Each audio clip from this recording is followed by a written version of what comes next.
الحمد لله والصلاة لأهلها أما بعد فأعوذ بالله من الشيطان الرجيم بسم الله الرحمن الرحيم ذلك الكتاب لا ريب فيه هدى للمتقين صدق الله العظيم وصدق رسوله النبي الكريم۔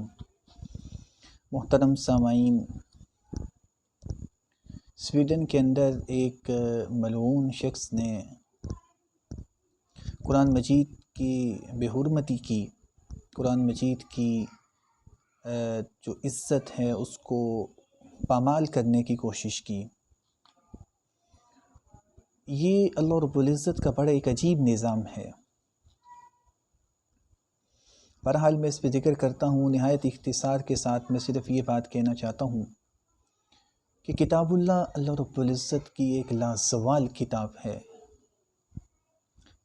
یہ اللہ رب العزت کا کلام ہے۔ اللہ رب العزت نے اس کو اپنے محبوب ترین نبی محترم نبی کریم علیہ الصلاۃ والتسلیم پر اس کو نازل کیا ہے، اور اپنی محبوب ترین امت کو یہ عطا کی ہے یہ کتاب۔ خدا کا شکر ہے کہ اس امت نے بھی اس کی حفاظت میں پیچھے نہیں ہوئے۔ مجھے بڑی خوشی ہوئی جمعہ والے دن میں یہ چیز دیکھ رہا تھا کہ لوگ نکلے ہیں اجتماعات کے اندر، جو مظاہرے ہوئے اس کے اندر نکلے ہیں، اور لوگوں نے قرآن مجید سے اپنی محبت کا مکمل ثبوت دیا ہے۔ میں نہایت اختصار کے ساتھ صرف یہ بات بتانا چاہتا ہوں اپنے اس بیان کے اندر کہ اللہ رب العزت نے قرآن مجید کی جو حفاظت کی ہے، رکھی ہے، اس کے کئی اسباب ہیں۔ یہ ہمارے علم میں یہ بات ہونی چاہیے جو میں ابھی یہ بات کرنے لگا ہوں۔ اللہ رب العزت نے قرآن مجید کی جو حفاظت کی، اللہ رب العزت نے اس میں سب سے پہلے قرآن مجید کے متن کو محفوظ کیا ہے۔ قرآن مجید کا متن مطلب قرآن مجید کے جو الفاظ ہیں اس کو محفوظ کیا۔ وہ اس طرح کہ قرآن مجید جس وقت رسول اللہ پہ حضرت جبرائیل لے کر آتے، رسول اللہ اس کو حضرت جبرائیل کو سناتے، جبرائیل اس کو سن لیتے۔ رسول اللہ کیا کرتے؟ صحابہ کرام کو بلاتے اور ان کو یہ بات کہتے کہ یہ آیت نازل ہوئی ہے، تم اس کو لکھ لو۔ صحابہ کرام اس کو لکھ لیتے۔ روایات کے مطابق کاتبین وحی کی تعداد کم و بیش 40 ہے۔ ان میں حضرت ابو بکر ہیں، اس میں حضرت عمر ہیں، اس میں حضرت علی ہیں، اس میں حضرت امیر معاویہ ہیں، اس میں حضرت علا ہیں، اس میں حضرت عبداللہ بن سعد ہیں، اس میں حضرت زید بن ثابت ہیں، حضرت زبیر بن عوام ہیں، حضرت حنظلہ ہیں۔ کئی صحابہ کرام اس کو لکھتے تھے۔ میں نے 40 صحابہ کرام کے حوالے سے بات کی ہے۔ اگر کسی شخص کو یہ نام موجود ہو تو اس کو یہ نام مل بھی سکتے ہیں۔ یہ اپنی تحقیق ہے، اپنی سوچ ہے، اپنی فکر ہے، اپنا شوق ہے۔ رسول اللہ کیا کرتے؟ صحابہ کرام کو بلاتے، انہیں کہتے کہ آیت نازل ہوئی، تم اس کو لکھ لو۔ صحابہ کرام اس کو لکھ لیتے۔ کیا کیا کہ یہ 23 سال کے عرصے میں رسول اللہ پر قرآن مجید نازل ہوا، اس کو محفوظ کر لیا گیا۔ صحابہ کرام نے اس پہ بڑی محنت کی۔ ایک تو یہ کہ اس کا متن محفوظ ہو گیا۔ آپ الحمد سے لے کر والناس تک دیکھ لیں، آپ کو 30 سپاروں کے اندر شروع سے لے کر ابھی تک کوئی رد و بدل نہیں ملے گا۔ اللہ رب العزت نے اس کی حفاظت کی ہے۔ اللہ رب العزت نے اس کی حفاظت ایک عجیب انداز میں کی۔ سب سے پہلے اس کے متن کو محفوظ کیا۔ دوسرے نمبر پر کیا کیا کہ بھائی جب اس کا متن، اس کے الفاظ اللہ رب العزت نے محفوظ کیے، تو پھر اللہ رب العزت نے اس کے معانی اور اس کی تفسیر کو بھی محفوظ کیا۔ صحابہ کرام اس کے اوپر شروع ہو گئے، صحابہ کرام کے بعد تابعین اس کے اوپر شروع ہو گئے، پھر اس طرح مفسرین اس کے اوپر لگ گئے۔ علامہ جلال الدین سیوطی علیہ رحمت نے الاتقان فی علوم القرآن میں یہ بات کہی کہ اللہ رب العزت قرآن مجید کی سب سے معتبر تفسیر کون سی؟ تو کہا کہ قرآن مجید کی سب سے معتبر تفسیر وہ ہے جو ایک آیت کی دوسری آیت سے ہو رہی ہو۔ یہ قرآن مجید خود اپنی حفاظت بھی کیے ہوا ہے۔ آپ قرآن مجید کے الفاظ کو دیکھ لیں کہ قرآن مجید کے ایک الفاظ اس میں کئی جگہوں کے اوپر آئے ہیں۔ قرآن مجید میں اس طرح بھی ہوا ہے کہ قرآن مجید کی ایک آیت کی تفسیر دوسری آیت سے ہو رہی ہے، وہ وقت نہیں۔ دوسرے نمبر پہ قرآن مجید کی وہ تفسیر معتبر علامہ سیوطی کے بقول جو رسول اللہ نے ارشاد فرمائی، اس کے اوپر مفسرین نے کام بھی کیا ہے. تفسیر بالمأثور کے نام سے اس پہ کتابیں بھی لکھی گئی ہیں. مجھے یاد پڑتا ہے علامہ سیوطی نے اس پہ لکھا ہے. اس کے الفاظ اور اس کے معنی کو بھی محفوظ کیا گیا. اس کے الفاظ بھی محفوظ ہو گئے، اس کے معنی بھی محفوظ ہو گئے. تیسرے نمبر کے اوپر کیا ہوا کہ اس کو تحریراً بھی اس کو محفوظ کیا گیا، اور اللہ رب العزت نے کیا کیا کہ اس کو حفظاً بھی محفوظ رکھ لیا. اللہ رب العزت نے قرآن مجید میں کیا کہا کہ اِنَّا نَحْنُ نَزَّلْنَا الذِّكْرَ، بے شک اس قرآن مجید کو ہم نے اتارا ہے، وَإِنَّا لَهُ لَحَافِظُونَ، اور ہم ہی اس کے محافظ ہیں. اب محافظ، حفاظت کرنا، یہ بھی حفظ سے ہے. اللہ رب العزت نے کس طرح اس کا حفظ کیا؟ میں یہ بات کہتا چلوں کہ قرآن مجید سب سے پہلے رسول اللہ نے حفظ کیا. رسول اللہ نے سب سے پہلے قرآن مجید حفظ کیا. رسول اللہ کے بعد آپ کے صحابہ کرام میں سب سے پہلے قرآن مجید حفظ کرنے میں حضرت عثمان بن عفان کا نام آتا ہے، جو رسول اللہ کے داماد ہیں، خلیفہ سوم ہیں، جن کی 35 ہجری میں شہادت ہوئی ہے. 18 ذی الحج یہ پیچھے گزرا ہے، ان کی شہادت ہوئی ہے. سب سے پہلے صحابی حضرت عثمان بن عفان، جنہوں نے قرآن مجید حفظ کیا.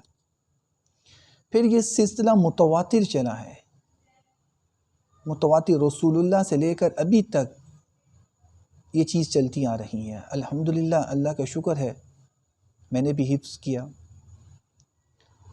منزل کے اندر کمی چلتی آئی، لیکن کیا ہوا؟ اللہ رب العزت نے اس کی حفاظت کی. سب سے جو بہترین صورت بنا لی وہ رمضان بنا لیا. رمضان کے اندر تمام حفاظ اکٹھے ہو جاتے ہیں، کچھ امام بن جاتے ہیں، کچھ سامع بن جاتے ہیں، اور کچھ مقتدی بن جاتے ہیں.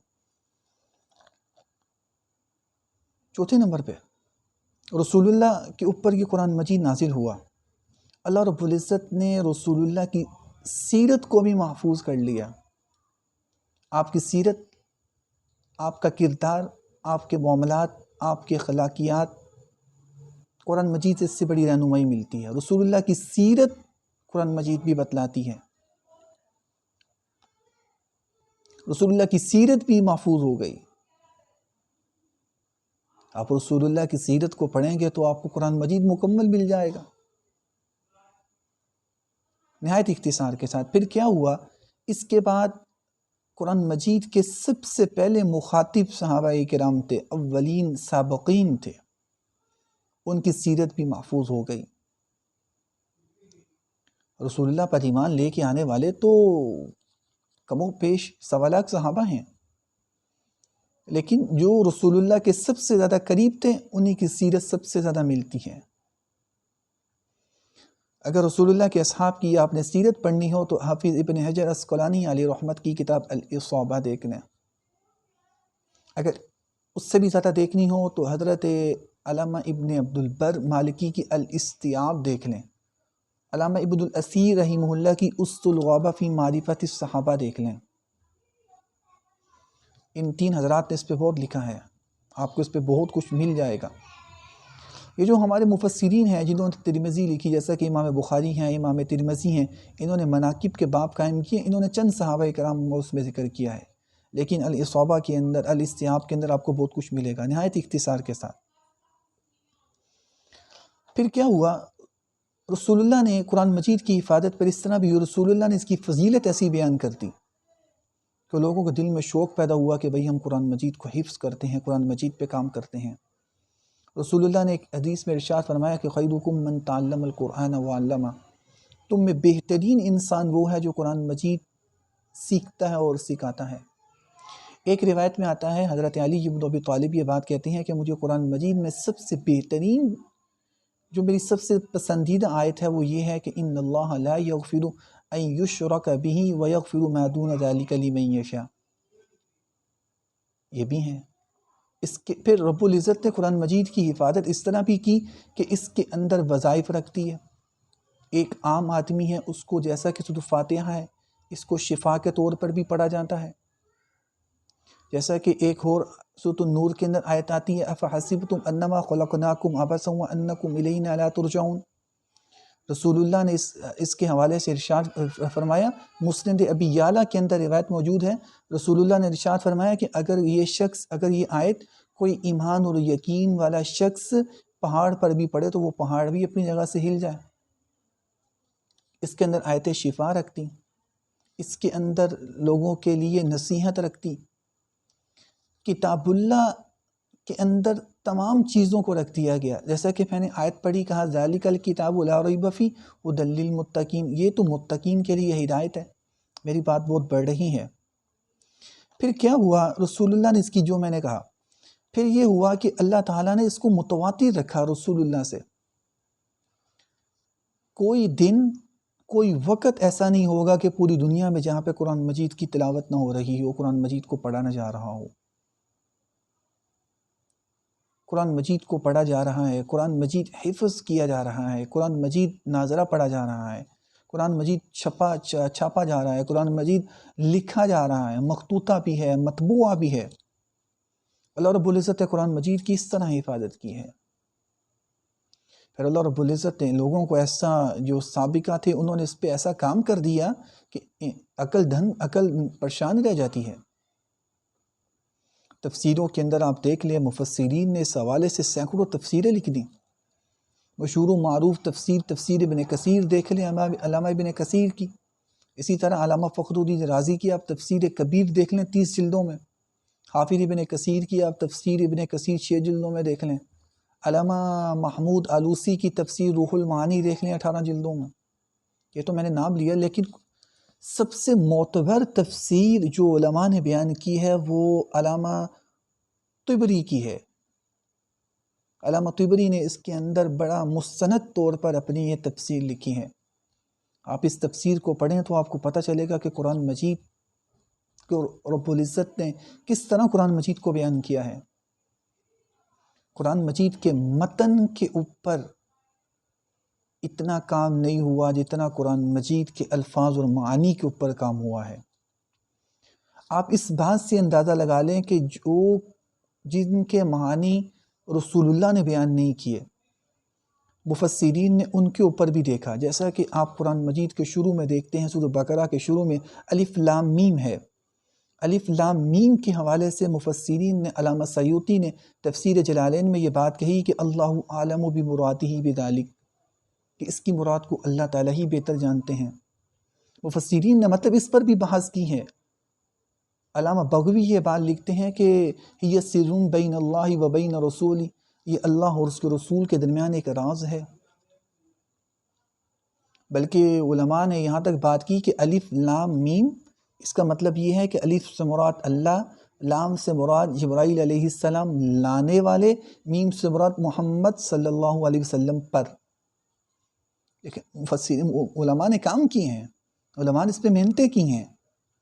میں کہنا یہ چاہتا ہوں، یہ قرآن میں ابھی یہ جو توہین ہوئی ہے، یہ توہین دراصل اس نے کر اپنی خباثت کا اظہار تو کیا، لیکن اللہ رب العزت نے مومنین کے دلوں کے اندر اتنی محبت پھر اجاگر کر دی، وہ جو چھپی ہوئی تھی، وہ جو ہم پڑھتے نہیں تھے، کہ دیکھو کن کن لوگوں کے ہاتھوں میں قرآن مجید آ گیا۔ وہ قرآن مجید لے کر نکل پڑے، قرآن مجید کی بات کرنے لگے، قرآن مجید کو بیان کرنے لگے۔ بڑے لوگوں سے ملیں، آپ ان سے پوچھیں، ان سے پوچھیں بھائی یہ دعا، ہمیں اکثر لوگ کہتے ہیں بھائی دعا مانگو، اللہ مجھے بیٹا دے، میں اس کو حفظ کرواؤں گا، اللہ تعالیٰ مجھے بیٹی دے، میں اس کو حافظہ بناؤں گا۔ لوگوں کی سوچ، لوگوں کا ایمان پڑا، لوگوں نے کہا کہ ہم قرآن مجید کے اوپر کام کریں گے، ہم قرآن مجید کو بیان کریں گے۔ تو اللہ رب العزت یہ چیز کرتے ہیں۔ لہذا مختصر یہ کہ آپ قرآن مجید کے ساتھ جڑیے، قرآن مجید کے ساتھ ہم جتنا جڑیں گے، یہ قرآن مجید ہمیں اتنا فائدہ دے گا۔ ہم قرآن مجید کے ساتھ دوستی لگا لیں تو یہ ہمارے لیے دنیا اور آخرت میں بہتر ہے۔ اللہ تعالیٰ عمل کی توفیق دے۔ میں بہت کچھ کہنا چاہتا ہوں، وقت مختصر ہے۔ اللہ رب العزت ہمیں قرآن مجید سے عشق نصیب فرمائے، قرآن مجید سے محبت نصیب فرمائے۔ یہی وہ محبت ہے جو ہمیں دنیا اور آخرت میں کامیاب کرے گی۔ اللہ رب العزت ہمیں دین کا فہم نصیب کرے اور اللہ تعالیٰ میرے لیے بہتری کرے۔ وما علینا الا البلاغ المبین۔